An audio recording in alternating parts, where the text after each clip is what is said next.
इन्ना लिल्लाहि व इन्ना इलैहि राजिऊन। चैनल 5 की सहाफ़ी सदफ़ नईम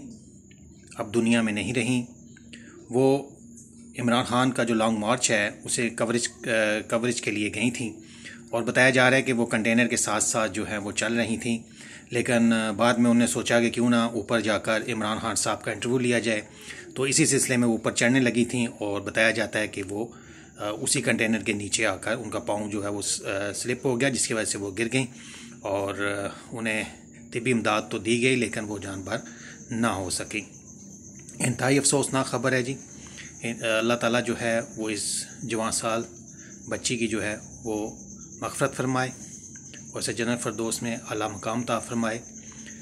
मैं तो कहूँगा कि ये शहादत के रुतबे पे गई है, क्योंकि जो भी बंदा अपने काम के सिलसिले में निकलता है और फिर उसे मौत आ घेरती है